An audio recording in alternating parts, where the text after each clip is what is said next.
નમસ્કાર, weather analysis સાથે હું છું પાયલ અને થોડા દિવસ ગુજરાતમાંથી વરસાદ ગાયબ થઈ ગયો છે. પડે છે તો પણ છૂટો છવાયો પડે છે. વરસાદ કેમ ગાયબ થયો છે એનું કારણ હું તમારા સુધી આજે પહોંચાડું, તમને સમજાવું કે વરસાદ ગાયબ થવાનું કારણ શું છે. સાથે જ હવે કોઈ સિસ્ટમ બને છે કે કેમ, અને સિસ્ટમ બને છે તો ગુજરાત પર એની અસર કોઈ થવાની છે કે નહીં એ પણ સમજવું છે. વિંડીમાં આમ તો જે બતાવતા હોય છે એ પ્રમાણે અત્યારની સ્થિતિ બતાવે છે, એટલે આગળ જતા સ્થિતિ બદલાઈ શકે. પણ 14 તારીખે આપણે જુઓ તો તમને ખબર પડે કે સૌરાષ્ટ્રના દરિયાકાંઠાના ભાગોમાં વરસાદની સંભાવના અત્યારે દેખાઈ રહી છે. સાથે જ દક્ષિણ ગુજરાતમાં અને મધ્ય ગુજરાતના ભાગોમાં, ઉત્તર ગુજરાતના અમુક ભાગોમાં એટલે પાટણ મહેસાણાવાળો જે પટ્ટો છે ત્યાં સામાન્યથી મધ્યમ વરસાદ પડી શકે છે. હિંમતનગર આ બાજુ, લુણાવાડા, ગોધરા, પછી ઉપરની બાજુ પાલનપુર અને આબુનો જે પટ્ટો છે એટલે રાજસ્થાન અને ગુજરાતને મળતી જે બોર્ડર છે ત્યાં વરસાદ પડવાની આજે સંભાવના છે. નીચે વાત કરીએ સૌરાષ્ટ્રની તો સૌરાષ્ટ્રમાં પોરબંદર વાળો જે આખો જે દરિયાકાંઠાનો પટ્ટો છે, વેરાવળ, ઉના, મહુવા વાળો પટ્ટો, ત્યાં વરસાદની સંભાવના છે. બોટાદ, જસદણ, અમરેલી આ બાજુ જામનગર સામાન્યથી મધ્યમ વરસાદ પડી શકે છે. અહીંયા ધોળકામાં વરસાદ પડે, અમદાવાદ, વિરમગામ, સુરેન્દ્રનગરમાં સામાન્ય મધ્યમ વરસાદ પડે તેવી સંભાવના દેખાઈ રહી છે. હવે આપણને એવું થાય કે અચાનકથી વરસાદ કેમ ઓછો થઈ ગયો, અને બંગાળની ખાડીમાં જો આ બધી સિસ્ટમો બનેલી છે, તમને અહીંયા પણ દેખાતું હશે કે બંગાળની ખાડીની સિસ્ટમ, આ સિસ્ટમ તમને દેખાતી હશે. આ સિસ્ટમ છે એ બાંગ્લાદેશ તરફ જ્યારે પહોંચી છે ત્યારે સિસ્ટમ ધીરે ધીરે આગળ વધી અને ધાનબાદ થઈ, પટના થઈ અને અલ્હાબાદ થઈ, ન્યૂ દિલ્હી અને પછી ઉત્તરાખંડ તરફ ઉપરની તરફ જશે. આ સિસ્ટમની કોઈ અસર આપણા ગુજરાતને થાય એવી કોઈ સંભાવના નથી. સિસ્ટમ મજબૂત છે. સિસ્ટમ જેમ જેમ આગળ વધશે એમ ડિપ્રેશન, ડીપ ડિપ્રેશન, પછી પાછું ડીપ ડિપ્રેશનથી ડિપ્રેશન ને લો પ્રેશર ને એ રીતના આગળ વધશે. પણ એ સિસ્ટમની આપણને કોઈ અસર નહીં થાય એટલે એની આપણે વાત નથી કરી રહ્યા. એના સિવાય જો કોઈ સિસ્ટમ બનવાની છે, આ સિસ્ટમ તો સતત આગળ વધશે પણ ગુજરાતને અસર નહીં કરે. એક સિસ્ટમ 19-20 તારીખે બનશે બંગાળની ખાડીમાં અને એ સિસ્ટમ મજબૂત હોઈ શકે તેવી સંભાવનાઓ અત્યારે છે. 19-20 તારીખની સિસ્ટમ આગળ વધશે ત્યારે આપણે એની વિસ્તારથી ચર્ચા કરીશું. પણ અત્યારે બનેલી આ સિસ્ટમ બંગાળની ખાડીની એ ગુજરાત પર કોઈ અસર નહીં કરે. ગુજરાતમાં આગામી અઠવાડિયું કોઈ ભારે વરસાદની સંભાવનાઓ નથી. કેમ સંભાવનાઓ નથી? તો અહીંયા પાકિસ્તાન અને કચ્છની જે બોર્ડર છે ત્યાં એન્ટી સાયક્લોનિક સિસ્ટમ જે કહેવાય એ બનવાની શરૂઆત થઈ છે. એટલે જે સાયક્લોનિક સિસ્ટમ હોય એનાથી વિરુદ્ધ દિશામાં જે ફરે એ એન્ટી સાયક્લોનિક સિસ્ટમ, અને એન્ટી સાયક્લોનિક સિસ્ટમ છે એ જે ભેજવાળા પવનો છે ને છૂટા પાડે.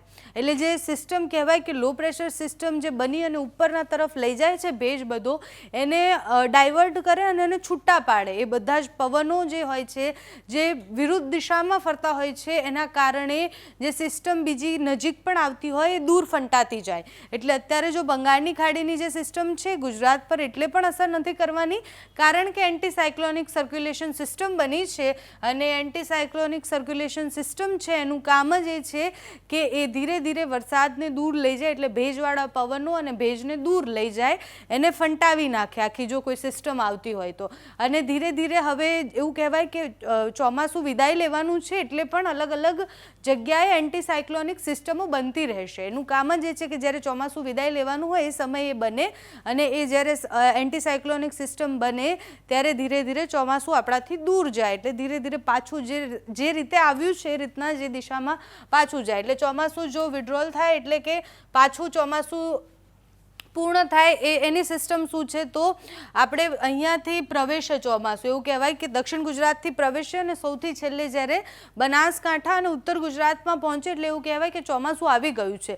તો એની વિડ્રોલની જે આખી પ્રોસેસ છે એમાં ઉપરથી સ્ટાર્ટ થાય. એ બનાસકાંઠા અને ઉત્તર ગુજરાતથી ધીરે ધીરે ચોમાસું પૂર્ણ થવાની શરૂઆત થાય. ચોમાસું દૂર થતું જાય આપણાથી, એ પછી આ બાજુ આવે આપણે અને એવું કહેવાય કે મધ્ય ગુજરાતમાં, ઉત્તર ગુજરાત, પછી મધ્ય ગુજરાત, પછી સૌરાષ્ટ્રના અમુક ભાગો, અને છેલ્લે આ દરિયાકાંઠાનો જે આખો પટ્ટો છે એ પટ્ટાથી પાછું ચોમાસું એની દિશા તરફ, એટલે જ્યાંથી આવ્યું છે એ તરફ જતું રહે. એ પછી સૌથી છેલ્લે ચોમાસું એવું કહેવાય કે વિડ્રોલ થયું છે એ એવું બતાવે કે જૂનાગઢ, ભાવનગર, સુરત, વલસાડ આ બધા વિસ્તારોમાંથી ચોમાસું પાછું જાય. એટલે આખી જે સિસ્ટમ જે છે મેં તમને આખું બતાવ્યું કે કઈ રીતના ચોમાસું પ્રવેશે ને કઈ રીતના પાછું જાય. એટલે હવે ધીરે ધીરે ચોમાસું પાછું જાય અને ચોમાસું પૂર્ણ થાય એ સંભાવનાઓ છે. હવે એવું કહેવાય કે સપ્ટેમ્બર મહિનાનો જે છેલ્લું અઠવાડિયું હશે ત્યારે સારો વરસાદ ગુજરાતને મળી શકે છે. એના પછી ઓક્ટોબરના પહેલા બીજા અઠવાડિયા સુધીમાં 18-19 તારીખ સુધીમાં ચોમાસું પૂર્ણ થઈ જશે અને એ વિધિવત રીતના પૂર્ણ થઈ જશે તેવી સંભાવના છે. અત્યારે તારીખ નથી આપવામાં આવી, પણ હા, ચોમાસું પૂર્ણ થવામાં થોડો વિલંબ થઈ શકે એવી સંભાવના હવામાન વિભાગ કરી રહ્યું છે. હવામાન વિભાગ જે અલગ અલગ સિસ્ટમની માહિતી આપે છે, સિસ્ટમ પ્રમાણે એન્ટીસાયક્લોનિક સર્ક્યુલેશનની કોઈ માહિતી આપી છે કે નહીં એ જોઈએ આપણે. આમાં તો બંગાળની ખાડીમાં બનેલી જે સિસ્ટમ છે એ સિસ્ટમની માહિતી છે કે સિસ્ટમ ક્યાં પહોંચી છે, કેટલે પહોંચી છે.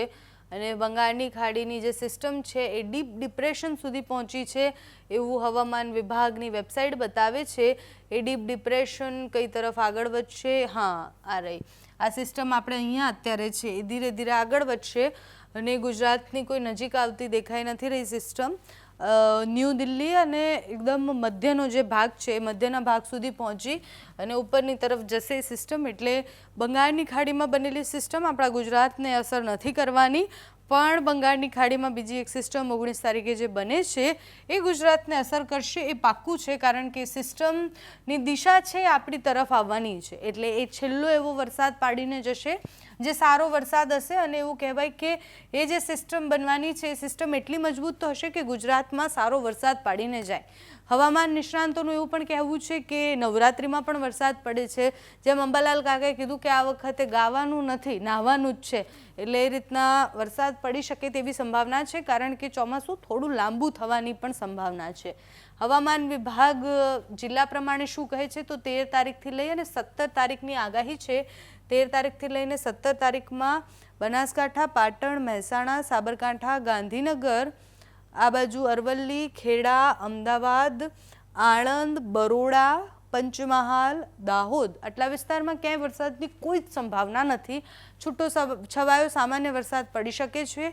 મહીસાગર, નર્મદા, ભરૂચ, સુરત, ડાંગ, નવસારી આ વિસ્તારોમાં લાઇટ ટુ મોડરેટ રેન હશે. થંડરસ્ટ્રોમ એક્ટિવિટી એકદમ ઓછી હશે, સામાન્ય છૂટો છવાયો વરસાદ પડશે.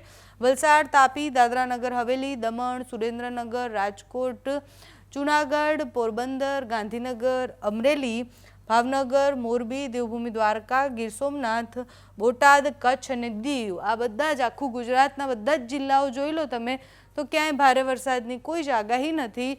સંભવિત રીતના છૂટોછવાયો વરસાદ પડી શકે છે. એન્ટીસાયક્લોનિક સર્ક્યુલેશન જો ડંબડું નથી પડતું તો ગુજરાતમાં હજી વરસાદ દૂર જઈ શકે છે અને ચોમાસું વધુ લાંબુ થઈ શકે તેવી સંભાવનાઓ અત્યારે દેખાઈ રહી છે. સોમવાર સુધીમાં એની અપડેટ તમને આપીશું અમે કે એન્ટીસાયક્લોનિક સર્ક્યુલેશન ગુજરાતને કેવી અસર કરી રહ્યું છે. શું ગુજરાતમાં વરસાદ હવે થોડા દિવસ સુધી વેકેશન પર જશે કે પછી પાછું એ સિસ્ટમ નબળી પડશે અને દૂર જશે તો એ ચોમાસાને અને ભેજના પવનોને લઈને આવશે એ તમારા સુધી પહોંચાડતા રહીશું. અત્યારે તમને આ વિડીયો કેવો લાગ્યો અમને કમેન્ટ્સમાં જણાવજો. તમારે ત્યાં વરસાદ પડે છે કે કેમ એ પણ જણાવજો. અત્યારે આ વિડીયોમાં બસ આટલું જ. જો તમે અમને યુટ્યુબ પર જોઈ રહ્યા હોય તો સબસ્ક્રાઈબ કરજો, ફેસબુક પર જોઈ રહ્યા હોય તો ફોલો કરજો, અમારા વિડીયોને શેર કરજો. નમસ્કાર.